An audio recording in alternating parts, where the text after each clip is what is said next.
Very well. So, recent games that we have been playing recently, and we can also recommend to our viewers, listeners now. Uh, so, who wants to start? I guess yeah, I'll start. Um, Super. so there's been two games that I've been playing a lot, and both have just captivated me into their world very differently, and they're like they're kind of both on the very opposite ends of each other. So the first one is Blood-Borne. Um, that game has had my full attention since I started playing it, and I kind of knew it was gonna be that way. Um, But as with every RPG, you know, I've made the decision that I'm going to seek out every little secret that there is in the game, and I'm being super paranoid of like, oh, I need to get all the weapons, I need to get all the items, I need to level up enough to use all the items, stuff like that. Like I've made goals beyond the game that has actually given me because I've already even achieved platinum on it, and it's very satisfying. So at least I can say is like it's definitely a game with a lot of replay value in it. Because I'm about to start my third playthrough of it just cause I can. And then I haven't even touched the DLC, which I've heard is amazing things about. Um, but yeah, it's a great game with tons of challenge. There's not a lot of puzzles in it. Like I don't feel like there's really any puzzle in like Bloodborne. Like all of it is really just exploration, just figuring out stuff. It's very rich in lore, but you have to like read a lot of the item descriptions and really pay attention to short dialogues that NPCs will give you throughout the town, and it really just immerses you the whole time through. You don't ever hear any dialogue from your character. You kind of just all of a sudden wake up. You don't know what's going on, and you're kind of blindly following. You just kind of your instinct and intuition, just going forward, and the plot just keeps developing, and it's a great game. It really makes you feel like you're in this world and how bizarre and messed up and crazy it is, the situation is. So I really gotta hand it to the creators for coming up with such an intricate lore, even though it's so crazy and just Uh, fun. so there's some other game that's similar to Bloodborne, and Yeah. it's disputable, but they both have their differences. Could you tell me the differences about these both? They're similar, but at the same time they're really different. That is Dark Or Souls. Yeah. yeah. So Bloodborne is actually my first entry into these games, so I can't tell you much about it. If Odaken was here, he could tell you because Yeah. Totally. he's he's a hardcore Dark Souls fan and Demon Souls fan. As far as I know, the difference in mechanics is so they're both of the games are kind of set in like a darker world. Everything's pretty grim. It's very cruel about how you proceed and how you treat the enemies. Like in all the games, basically they expect you to die at the first enemy. Like they want you to die because that's the way you kind of get to the hub world in all of these games. Um, the biggest difference is Dark Souls makes you play a more defensive play style. So, you kind of like hit the enemy and kind of just you don't take any more chances. You got one hit in there. You gotta, back out, man. Take it easy. Yeah. Um, Bloodborne is more like they want you to get in the nitty gritty and play a more offensive style. Like because they got like little reward systems of like risk and reward systems. So they've got this system called rallying.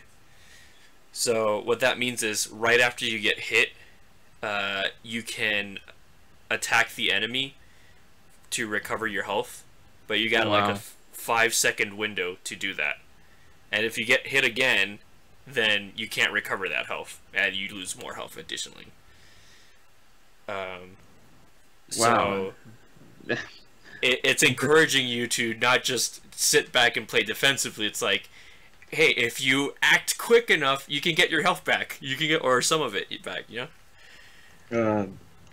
I wanted to ask. I'm a pretty big fan and player of at least Dark Souls 1 and 2, and one thing that I didn't like that Dark Souls 2 switched from Dark Souls 1 is that in Dark Souls 1, every boss had its own thing, had its pattern that you could learn by trial and error, and the areas, no matter how many times you fought through the area, you killed all the enemies in there, every time you like rested at a bonfire, every single enemy was there, so you could learn patterns of the area, how to do everything the right way, the perfect way.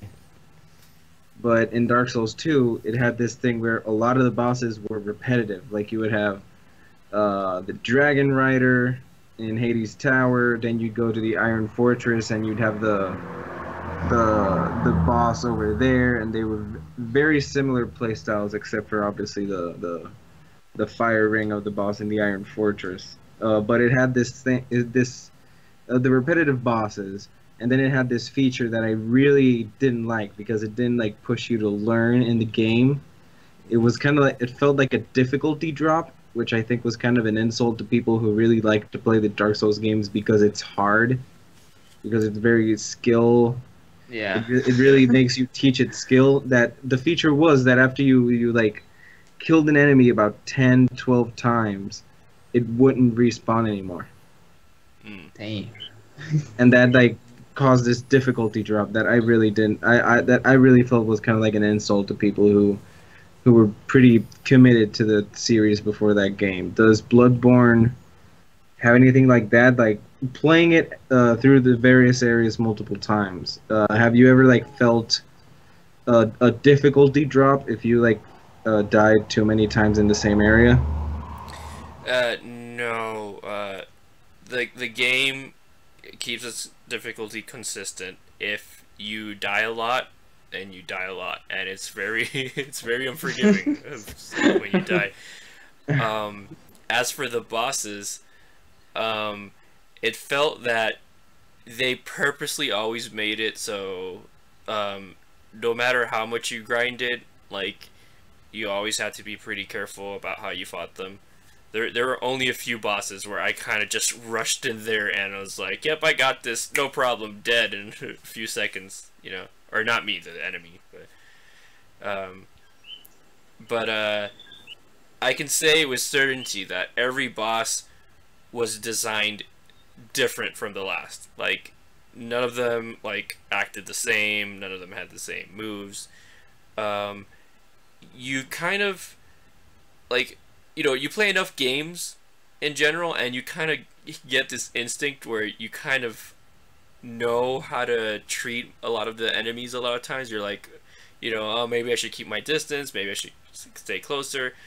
And Blood-Borne has this thing as well where it very clearly telegraphs all of the enemy movements as well. So you see everything coming. It's not like, you know, there's no excuse if you get hit by something, like, other than, like, it's hard to dodge, but, like, you see it coming, you should get ready, you know? So is the stamina bar in Blood-Borne is, like, punishing, or it's more like it's even? There's no punishment if you go past the, you know, how much stamina you have. Other than, you know, you won't be able to dodge. So like, Um, do you have an animation that slows you down for like a second or two? I feel, I don't know if this is an actual thing, but it feels like for like a second your stamina doesn't recover. Um, it feels like that. Now I never really had much of a problem with it though, because pretty early on in the game I switched to pretty like low costing stamina weapon. Um, so like it was weaker than like uh, the usual weapons, but I could just use it multiple times. Um, and I went deep into my endurance stat, which is what gives you more stamina. So Yeah. I never really had an issue with stamina in the game. Does Bloodborne have like a? I know Bloodborne has like a lot of items and a lot of weapons. I've seen the videos and stuff. But does it have like item effects that like in Dark Souls 1, I remember my favorite build was sword and shield, and I had a grass shield, and I used a two-handed weapon, so I would put the grass shield on my back, and that would like double my stamina recovery. Does it have like items with effects like that? So the weapon, some of the weapons have like alternate forms that have boosts like that. So there's just a sword that uh, basically it turns into a blood sword, and its damage basically doubles or even more. It goes, it's an insane amount of damage, but your health depletes as you use it. So that's not really a buff; it's more of a debuff.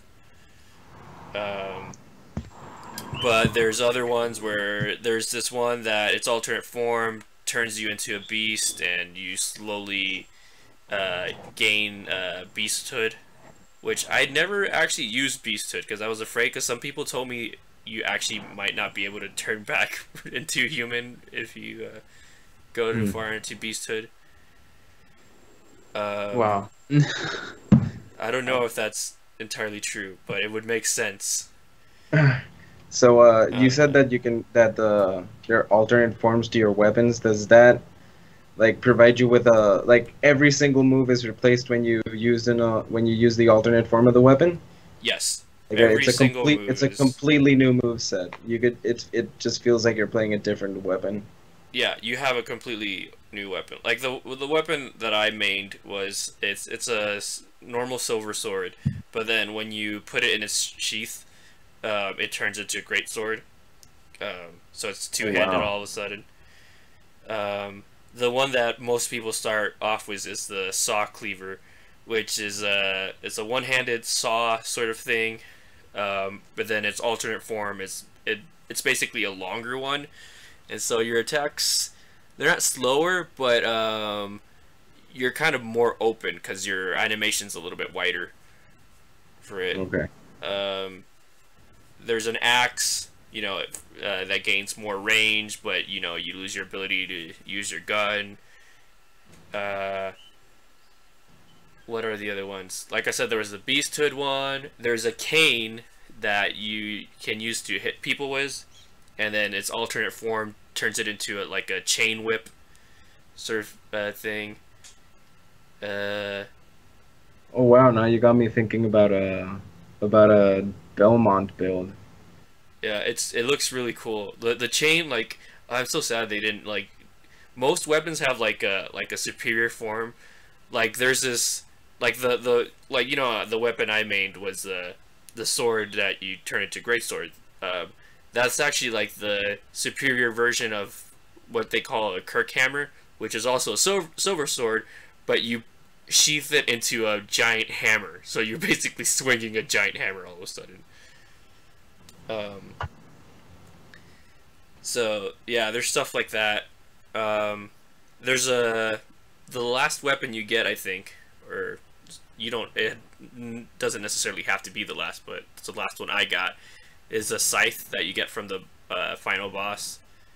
Um, so it's like the metal bit of the scythe, like at the end. You use that like a normal sword, but then its alternate form, like you stick it on piece of wood or stick, and it turns into a two-handed scythe. And it has like arcane damage on it and some other stuff. It's pretty cool. But Nice. as to buffs and stuff like that, the game has this system where you fortify your weapons, and as you fortify them, you can add these things called blood gems onto them, and that gives your weapon special attributes. So it gives it poison damage, fire damage, bolt damage. You can just increase straight up damage that you do. Some of them actually recover your health very slowly, very slowly. Other them, I think, go into your gun as well, and can make your gun stronger.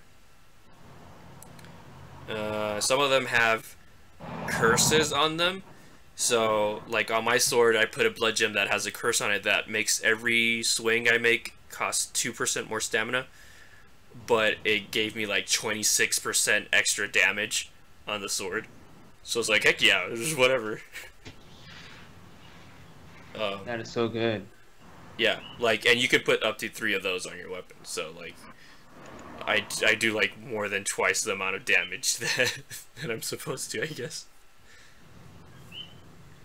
Wow. So do you really recommend this to anyone that has not even played no Demon Souls or Dark Souls or none of this? Blood-Borne is a great game to start off with all of this. I just bought Dark Souls 1 and Dark Souls 2 and Demon Souls. I haven't touched them yet.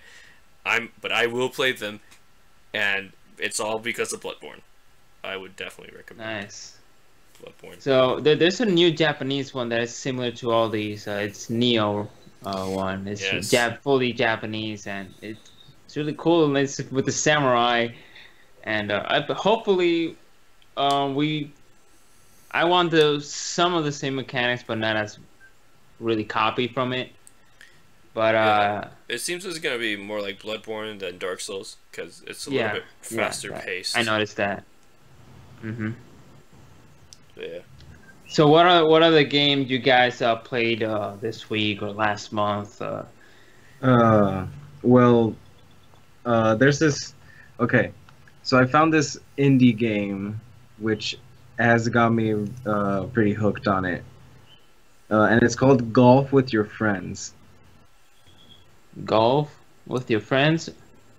Yeah, so it's basically this golf simulator. You can join rooms of up to 12 people, and you can edit the settings in the game of golf. Like you could make the ground bouncy, you can lower the gravity, you can turn on collision mode, which can let you like mess up people's shots by pushing them further. You can make the balls jump by left clicking, and you can make the golf balls different shapes. They could be balls, they could be prisms, they could be triangles, they could be squares, cylinders. It seems like a pretty good party game. Was this the one you live stream? No, No. I don't think no. No, it's called Golf with Your Friends. It's $6 on Steam, and it's really good. It's still in early access, so it's still getting updates, lots of support, and Nice. it's really fun. So that's like the game I've been playing on. Like, oh, let me kill like 15 minutes. So that would be normally what a game takes. Yeah. At first, I thought you were gonna say you got negligee or something. No, I'm gonna leave that to you. So I'm guessing Golf with Your Friends is multiplayer. Yes, you can play in rooms with up to 12 people. That's really good. Yeah. Then So, can you make your own custom courses? no, Or- not currently, but the devs have talked. Like, if you look in the community hubs, in the basically the forums of the Steam page of the game's Steam community hub, the devs have talked about trying to make it so that you can create your own courses, but that's still a system they just don't know how to program yet. So it's still they want to do it. They just don't have the enough experience because I believe this is this developer's first game, and they're still Gotcha. learning with it. Well, people might end up making mods for it. Probably Kinda like that would how bring they did with so much Half-Life. more life. Mods are incredible. They bring so much life into games that really need it and deserve it. Yeah. So another game I've been playing is Torchlight 2. And this game is basically the game Diablo 3 should have been. Because it feels like it. It's $20. You can play online with friends up to 6 players, or you can install a mod that lets you play with up to 10 people. Imagine Diablo with 10 people. I mean, like, for a second there, I thought you were going to say it's going to be like MMO level. I mean, like, 10 people, that's a big party. That would be insane. Try imagining a party of 10 people. Yeah, dude. Just running around the map, destroying everything. Would it scale just like Diablo or any other of the games? Because usually when more people join, the enemies scale and whatnot. Yeah, it does. It does. Okay. You can also That's scale really like insane. it has multiple difficulties for you to play in. It has beginner, normal, hard, and I think the last one is called insane, or I think they call it runic. I don't remember completely right now, but I'm not sure. But yeah, it's an incredible game. The story is so great. You can customize your builds any way you want. There's 2 ways of leveling. There's your normal level, like experience bar, and whenever you level that up, you get 5 stat points and 1 skill point. But then it has a separate bar, which is your fame, which you get by killing legendary monsters that randomly spawn around the world. So you just go around, look in a map, see if you can find a legendary monster, kill it, get fame, and once you gain a new level of fame, you gain a new skill point. So what's this game called again? Torchlight 2. Oh, Torchlight okay. 2. Yeah, okay, I was like, geez, like, this game sounds great. I was like, what is this? I'm like, oh, okay, I know Torchlight 2. Yeah, this game, Yeah. I love it because it's really resource, it has really low system requirements. Like a potato could run it. And it's I wish cartoon. a potato could run anything. It's Got like 20 potatoes upstairs. It's got cartoonish graphics. It's really cute to see. And again, if you pay attention to the story and the lore, it's so full and rich of those good tidbits that just, at least to me, keep you hooked on it. Makes you want to like stop, read every journal entry. Make sure you read like the dialogues between the quest givers. It's incredible. The cutscenes are made so well. Character development is made like every character has its development, even if you see them for just one quest. It's a totally open world. You can go anywhere you want. There is a quest line to guide you through where you should be, but you can just skip the quests, focus on leveling, and keep unlocking the areas. And you can either play it multiplayer or you could play it single player by yourself. No online requirement. Yeah, Awesome. I remember I played like the first Torchlight and I really enjoyed it. Sadly, I didn't stick long enough with it just because I remember around the same time Torchlight 1 came out, or the time I got Torchlight 1, Torchlight 2 was already out, and I really wanted to try that one out because I just kept seeing people talk about it. So I probably didn't play it as much as I could, but hearing you talk about it again is getting me all interested in Torchlight all over again. So it's fully recommended then. Yeah, definitely. It's a game you could play it solo with your friends, however you want. You can put mods in there to have custom classes, custom skills, each with like custom-made graphical effects. Change up the maps, randomize it, put new monsters. There are mods for everything in this thing, and really like it's mods for like new classes and whatnot and stuff like that. Yeah. I have a Stalin mod that the regular game has 4 classes. I have a mod installed. that. And another good thing, kind of like this, you can, when you load up the game, there are two options. You can either play the game like normally without mods, vanilla edition, and that has its own servers, or you can play it with mods. You open up the game with the mods enabled, and when you go into the servers, it tells you what mods the other person is running. So you can like get the, yeah, so you can like choose like in the game, okay, I want this mod, this mod, this mod, and this mod, and then hop into their game.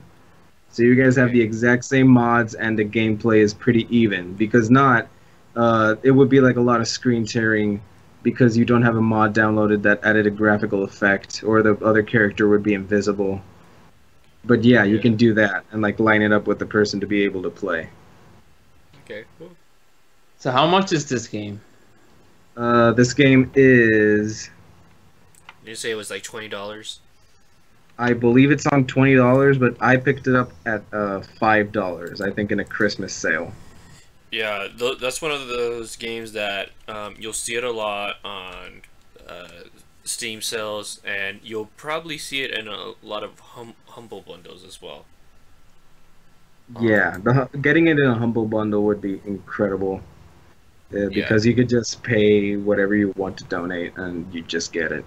Yeah, that's how I got the first Torchlight, through a Humble Bundle. So if anyone is thinking about getting Torchlight 2, I mean, and you see it in a Humble Bundle, I like, especially now since it's gonna be like Thanksgiving season, Black Friday, and Christmas.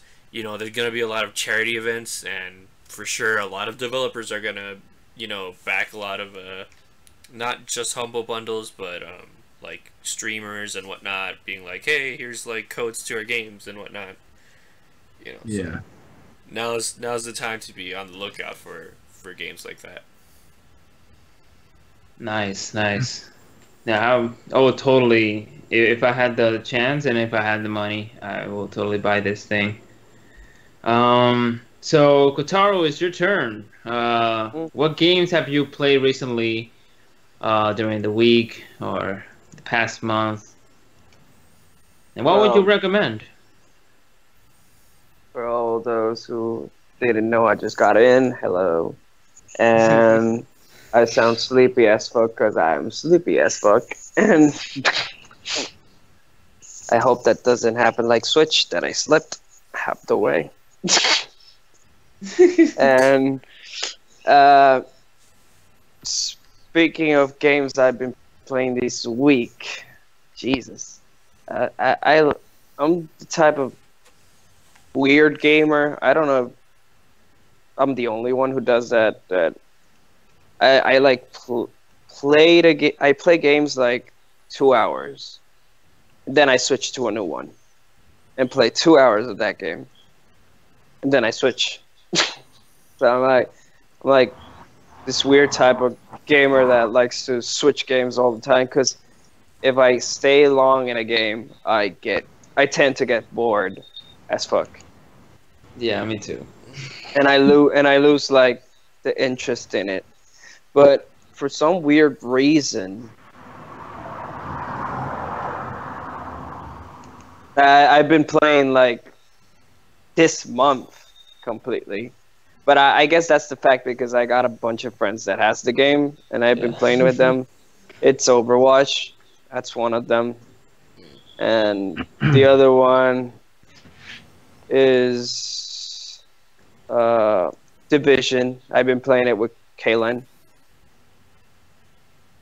Or Old again, whatever people call them. I don't give a shit. Yeah, he has been leaked. Don't give a shit. Me dejó solo, so he's fucked now. So you played the Division. Did you like really get into the game? Yeah, I've been getting in it.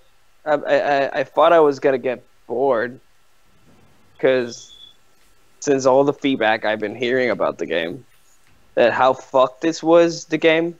But the good luck I have, I'm such a lucky bastard, is that I started playing the game when the new patch just came in. So they just rebalanced all the game. Yeah, I So saw the game that. Is the it? game is it's better now. So I'm You were like, lucky. yeah, I'm a lucky bastard. It's Yeah. like I started it playing it when they fixed the game. Well, the So, game worked a while ago. The issue was after a while, the Dark Zone just became too unbalanced with everyone for new players Yeah. specifically. Yeah. it became unbalanced for new players, and it became a war zone for veterans because the mini bosses that appear in the Dark Zone, they became like this bosses that they were like too impossible to kill. That people were like, Jesus, man, they become bullet sponges. And the point of the bosses is that they have like this armor bar. Once you take that armor bar, they're supposed to die fast because, you know, they don't have the armor anymore. But for some reason, it came to a point when people, okay, because they did, the division has the system that you start leveling up.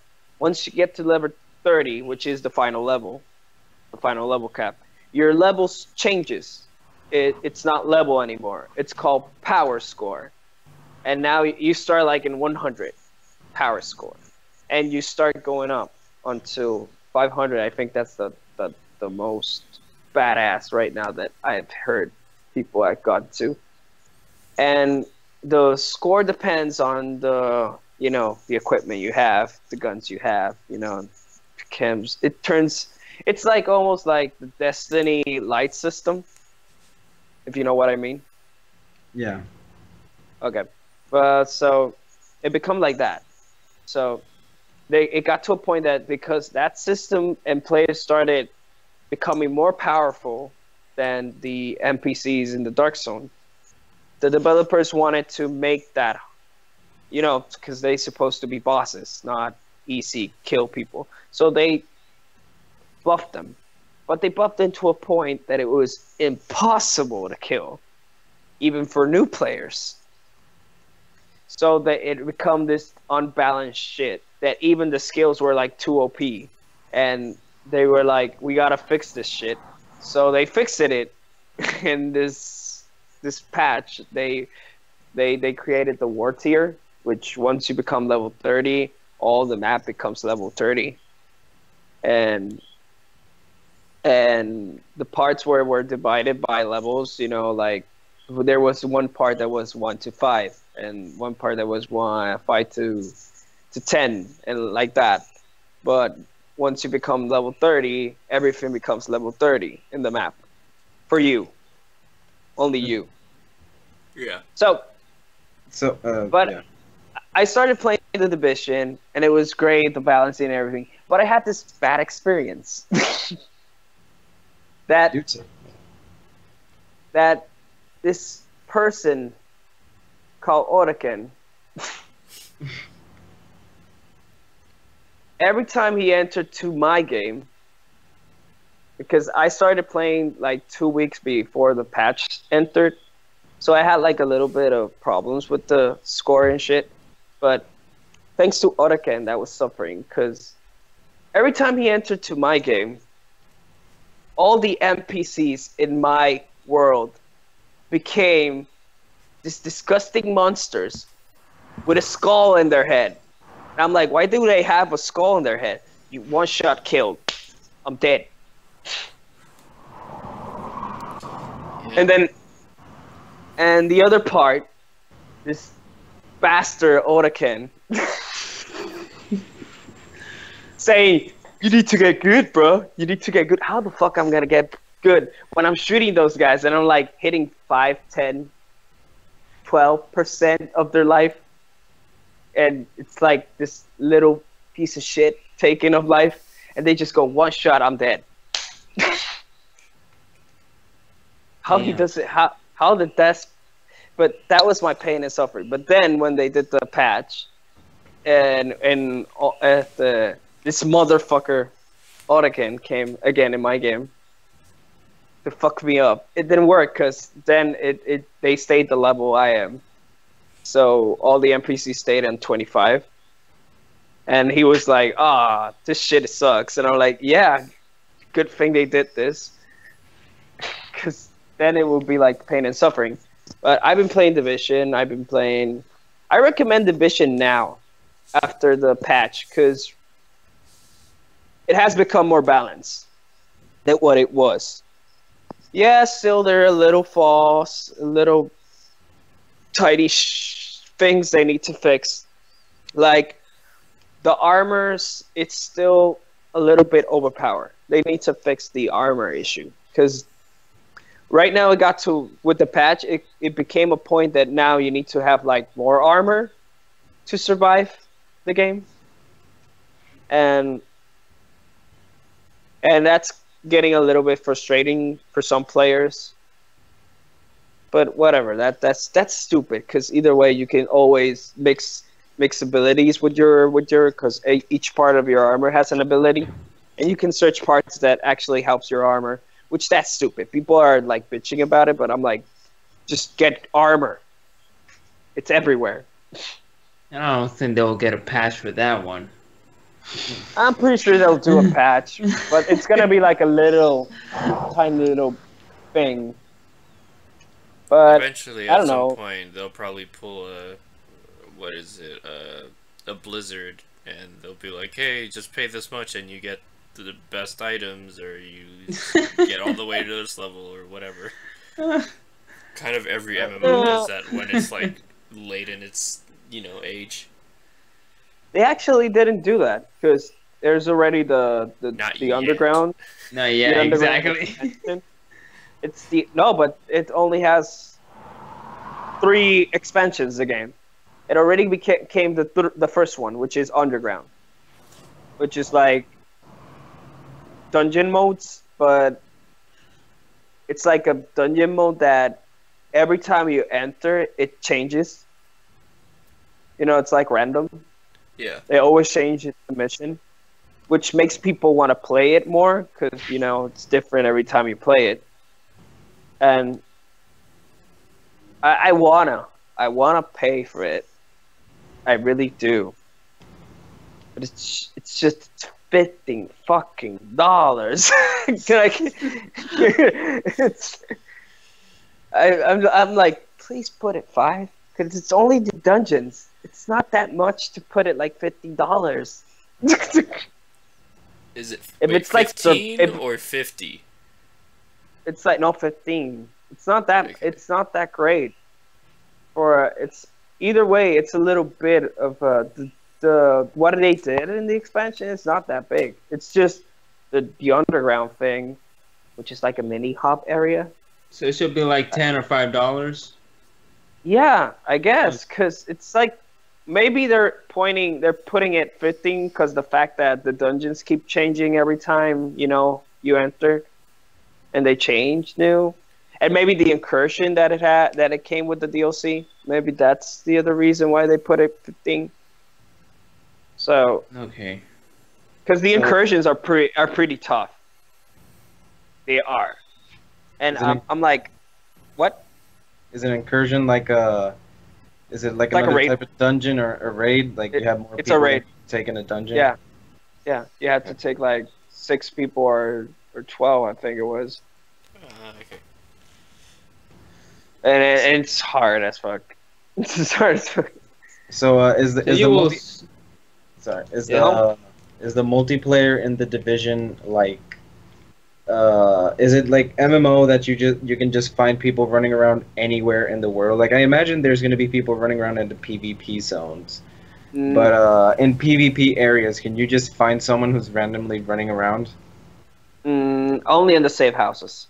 Well, no, in PvP areas you can. So the dark zone, you can.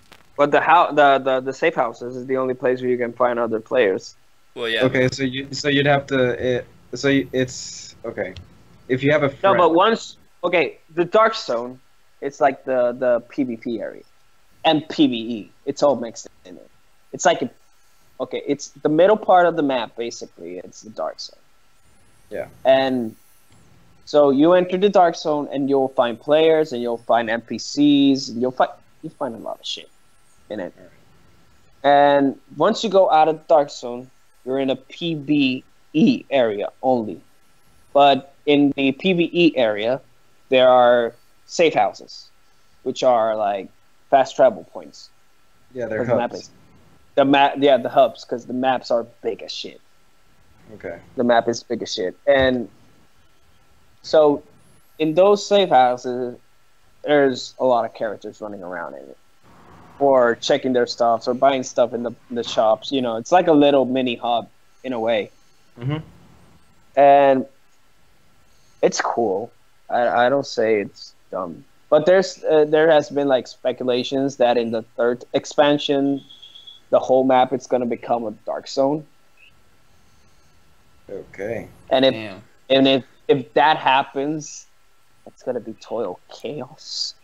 I mean, I wouldn't find it. I think if they did something like that, it would run into this situation like the same way that happened to DayZ when it came out as a standalone game. It would have this thing that instead of being a zombie survival simulator, it would just be a, oh my god, someone just spawned with me. He's naked, he has a knife, and I am totally decked out in armor with a car, and I can totally run him over. Let me do that so he doesn't kill me. It's no longer zombie survival. It's a human survival. Yeah. Yeah. but pretty much. that's one of the reasons why I'm like, I don't think the last expansion is gonna do that. I think more that the last expansion is just gonna make the Dark Zone bigger. That's all. I don't think that it's gonna I think be. maybe if they were gonna do an event that was like make the entire map a dark zone, I think it would be just that, like an event. Like maybe have it like Yeah. 1 hour or like 5 hours because I'd it's say an like a MMO. day. A day, yeah, a day, maybe once a week, once every 2 weeks, maybe once a month. Yeah, I know what you're saying, but And have it but have it like maybe be like what Diablo does, like it has an arena mode or World of Warcraft, and if someone like gets more kills, more points during that period of dark zone, then they get Oh. like a special reward. dude, okay, let me have. Do you know the mechanic of Dark Zone in the game? Yes, I do. You fully understand what happens in the Dark Zone if you accidentally in the shoot dark some. zone. You mean in Division? No, I haven't. I mean, I know that you become like you become wanted in a sense. Oh, ho, ho, ho, ho. I shall explain you, my friend. It's Yeah, like, please okay, do. Please do. you go like, okay, let's say you go, let's say all of us are playing Division, and we're like, okay, let's become a team, and let's go to the Dark Zone. And we are playing in the Dark Zone, all happy, and let's say that Cyber just want to be the douchebag in the group, and he just looks at another player playing, running around, and he's like, I want to shoot him. I want to shoot him so badly. And he's like, I want to shoot him. And we're like, don't do it. And he's like, I want to shoot him. And we're like, and because in the beginning of the game, it was like, if he shoots it, he became rogue. But then they did this little thing before they launched the game, because that was in the beta. But in the launch of the game, they changed a little bit that mechanic. So if you're in a group, and let's say Cyber decides to shoot somebody out of nowhere, he became rogue, but we all became rogue thanks to Cyber. Oh, geez. So we become So tiny wanted, because depending on what he did, if he just shot one time the person or 3 times, we have like 10 seconds or something like this of becoming wanted. So we can just run around in somewhere and hide until those 10 seconds pass and we become normal again. Or if, let's say, if that happens and we're like 10 seconds, we're like, okay, we can just hide and we'll survive this. No, Cyber decides to shoot the guy to death. And once he decides to shoot the guy to death, we have like 60 seconds or 60 minutes or something like that. And it keeps going up every time Cyber decides to kill somebody. And if it keeps doing that and Cyber becomes like this killer, massacre, mother hugger, killing everybody he finds, it turns into a point that we become bounty. And everybody in the fucking Dark Zone, or even people who are not in the Dark Zone, they are in the PB area, will know that we have a bounty in our heads, and we Will become men hunted. Will they know where you are? Will they be notified of where you are? No. Yes, because there's gonna be it happened once with me and Kaylin. They tell you like the general area, but not like where you are. No, with the patch, they just become a big skull in the map. So are they told like okay, so you do appear in the map? Yeah, we appear as a jello big skull. Okay. Damn. Running around in the streets. Everywhere we go. We will be known. But that's like 10 seconds. Every time somebody spots us. Because if we run fast and we hide and 10 seconds pass, we'll disappear for a time. Okay, so if no one sees you, you don't appear in the map? We will still be as Menhunt. They will still be a mark saying that there's a Menhunt for us, and our names will be in it. But you don't show up in the like a big yellow skull in the map. Yeah, because for those seconds we haven't been found by anybody. But it's basically like a spotting mechanic where you can like yeah say, oh, I found this person, and now everyone in your team can like. I guess in other games it would be taken like an outline that you can see like through walls because someone else knows he's there, but it would be in their map. Then. Yeah. Okay. Yeah, that's it. Sense. That's if we become men hunted. Yeah. Because that happens if Cyber decides to murder everybody he finds. Yeah. Because that's something that would do. Yeah. So. Yeah. But the point of basically the point of Division is that you get good loot and everything and all that stuff, but in the process, you'll notice one thing. It doesn't matter if you're level whatever. The best gear you'll find in the game, it will be in the Dark Zone. It's delivered by if I'm not mistaken, it's delivered by I guess I'm gonna call them care packages. Right? No, that's the air. That's the. Or is it just okay? The airdrops, or is that how you found like the best gear? Like they suddenly like, it gives you a warning like 5 minutes till airdrop appears in the dark zone. Yeah, and it's like a very legend. It's like a very rare stuff, and that's the problem. Everybody will know where it is. So a group of people could effectively like. If you get a warning like 10 minutes before the airdrop, if they have a organized, big enough group, they could like seal off and camp from the inside, make sure nobody arrives, and then take the loot for themselves. Yeah. Not only that, you have to extract the loot as well. No, the airdrops they never get extracted because they're airdrops. They haven't been contaminated because they're falling from the sky. So you can just open it and you got the gear. They must have changed that then. No, that's only in the airdrops. If you find gear in the dark zone, you know, like lying in the floor or you just killed somebody and they drop stuff, it becomes a contaminated stuff, which you carry in this like jello bag that you're carrying. So that's the problem. Every time you have something from the dark zone, like a jello backpack appears in your backpack. It's basically saying, I got loot, kill me. Oh, it appears in your avatar and everyone else can see it. Oh wow, yes. That's amazing. So people that sees you have like this temptation that I can shoot him and see what he has, or I can just let him go. You know? Wow, I did it once for a pair of gloves. Wow, I could imagine Zyber doing that just for the loot.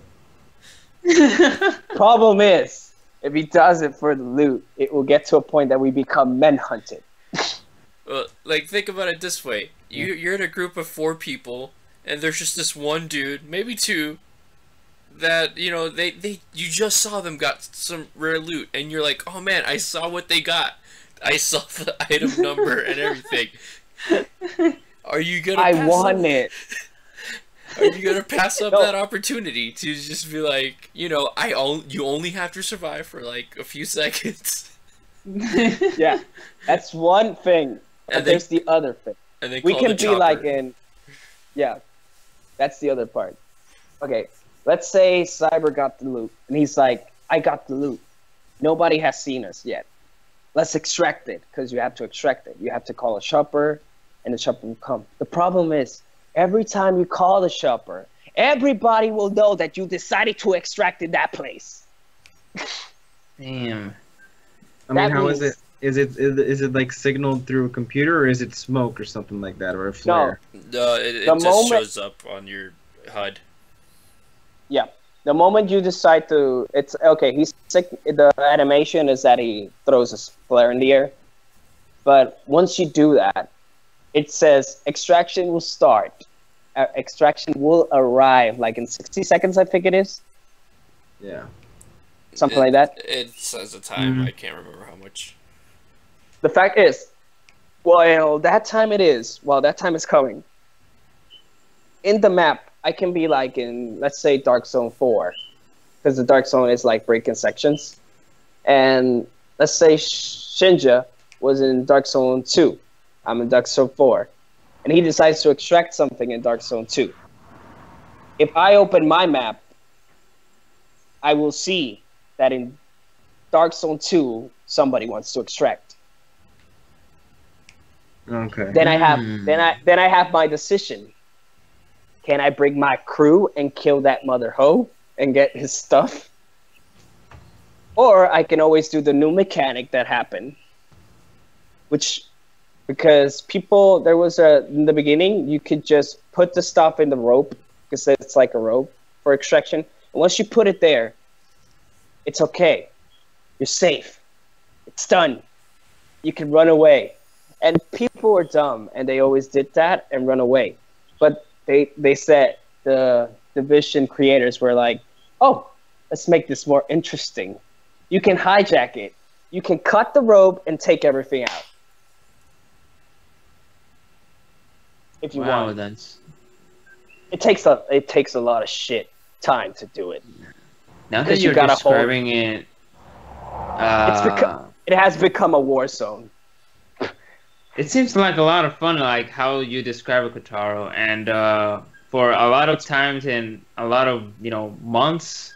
I think it came out last year or this year. Barely remember when this It game came out. October last year, so it's been that's- exactly that's- a year. That's the Yeah, reason like why the Division is still alive, thanks to the Dark Zone. People has at it, because if it wasn't for Dark Zone, Division would have been dead. But thanks Oh, yeah. to the Dark Zone and the incursions, and what was the other thing? Oh, and the striker sets. That's what they're called, right? Shinja, the green ones. They're I like, can't remember. I think they're called striker sets, because that's the other thing. There's a new loot coming up that just came like the beginning of this year, that it's called the striker sets, and they're like, okay, if you have, they have like 4 different abilities, and it depends of how many gear stuff you have in it. If you have like 2 parts of a skill of a striker set called Banshee, if you have those 2, because right now it has become like a disgusting grind for everybody in Division to get the Banshee set, because the Banshee set is like the ultimate rogue agent set. That shit can make your time go down faster when you're a rogue. So when they said that, everybody was like, shit, I can be rogue now. Nice. And get away with it. That's basically the perfect set if Cyber decides to be a rogue every time we play. Wow, 'Cause it's yeah, really 'cause it's- interesting.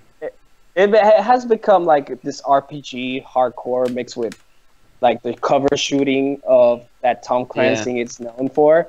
Yeah, exactly. But at the same time, it's like Ghost Recon met uh, let's put it Rainbow Six. Both mixed together. Nice. Yeah, both mixed together, but in a third-person view, like Ghost Recon.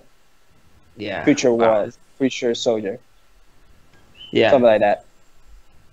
Because Well, it's like it's very hard to play it to get used to in the beginning, but once you get used to the game mechanics and everything, you can become a badass in it.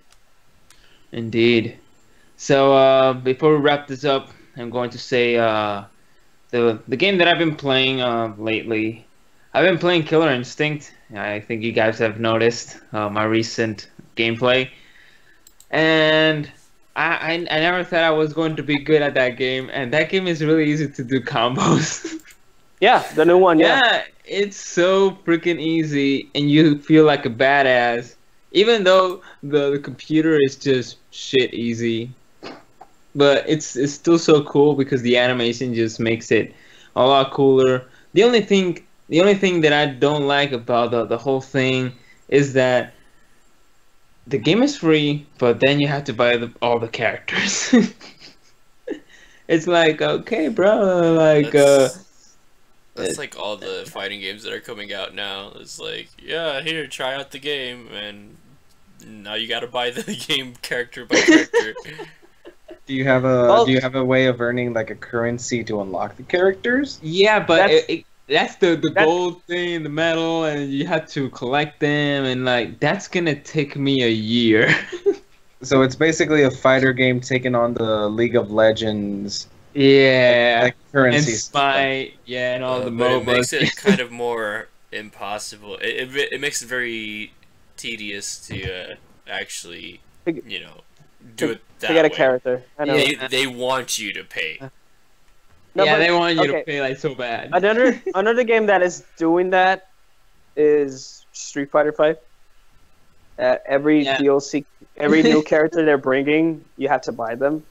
But the good thing that has Street Fighter 5 is that when you win a fight in online battles or rank battles, I think is the one that gives you the currency. They give you a currency, but it's a currency that is actually logical, depending on your performance, how you did in the fight. You know, you get more. Or depending of how fast you defeated the guy, then you Yeah. get more. I've You know, actually, it's like stuff like that.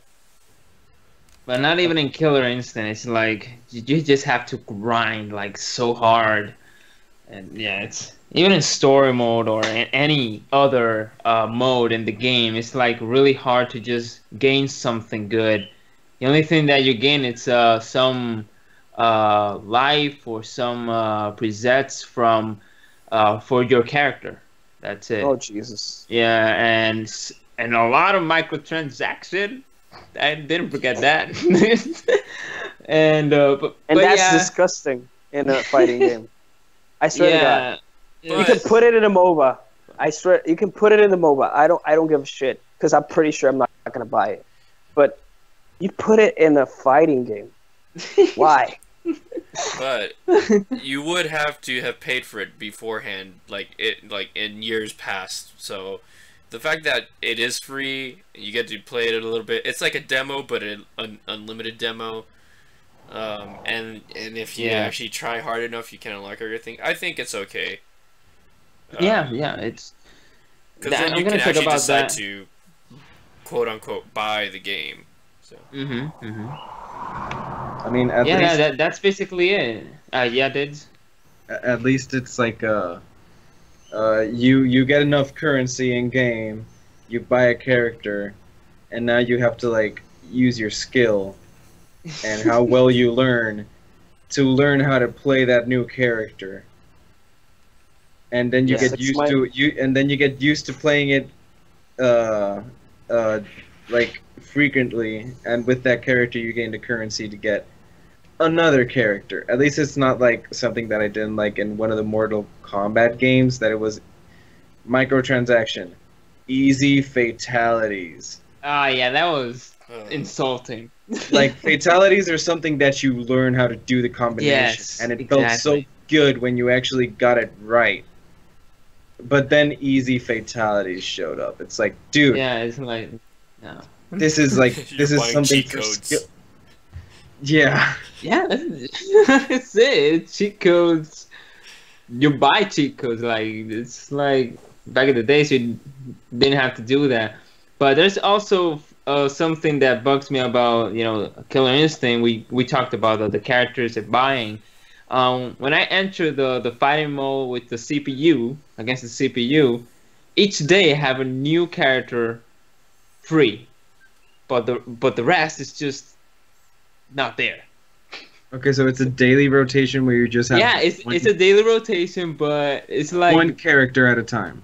yeah, one character at a time. But it's like characters that I don't even like. That they're really slow. But I actually find that thing kind of cool because you learn all the characters in a way. Yeah, that's pretty much what they want you to do. Yeah. But even though I'm a fan You of don't Dead or want to. Alive. I'm a fan You of want Dead the or girl.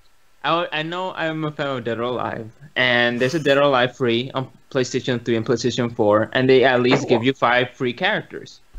You want that ass? No.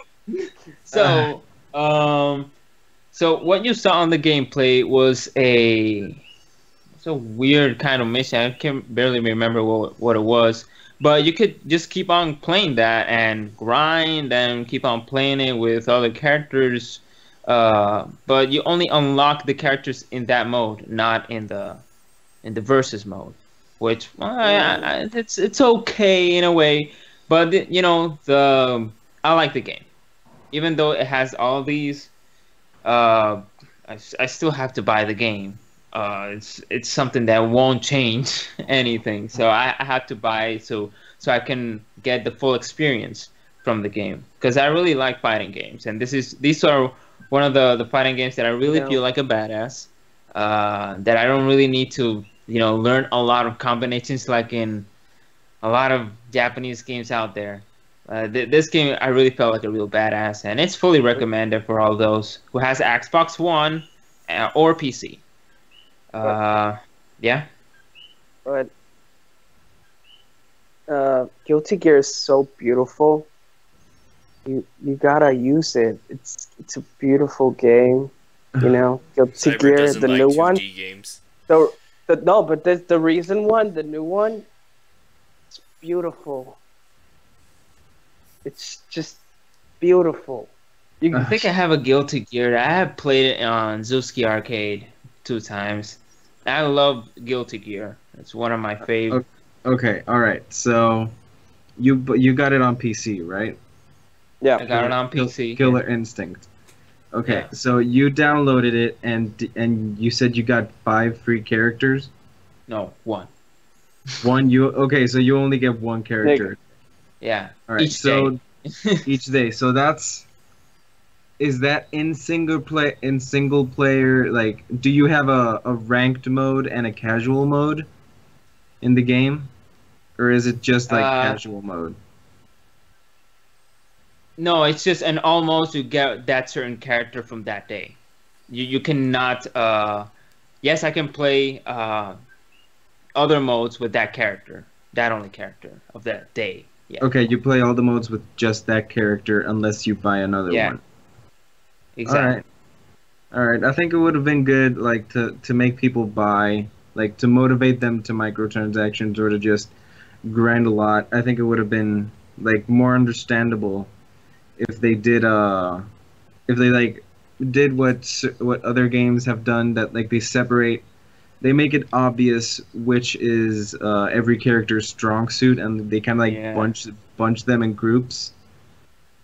And say like you have like heavy hitters, you have high defense, and you have speedy fighters. Like you have those 3 categories. And I think it would have been better to say like if you want to play in versus with a friend, like in private, or if you want to play against the computer, then which are unranked modes, then you can only choose 1 fighter per day. Mm-hmm. But if you want to play in like a ranked mode, I think it would have been better if they would have done something like, all right, for each day, you have 1 character of each category, so you can choose what kind of playstyle you want to try and play to try and play in the ranked mode, because if you're going to be fighting for a ranking, then that would probably be something that would be very helpful in the game. Totally. And in versus mode, at least I can pick that character of the day, and the CPU can pick any character, of course. So there's variety there. I don't fight with myself, at least. So I had problems downloading this game. And that's because of the Windows Store. It kept on freezing everything. And I'm like, man, I just gave up on you. And a day, I turn up my computer. I'm like, I see the game like right there. I'm like, what?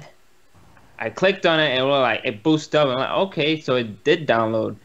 So it for a lot of you, if you're going to download on PC, just be sure if it's already installed in your PC or not, because Windows Store gets way too glitchy a lot, and it's really annoying.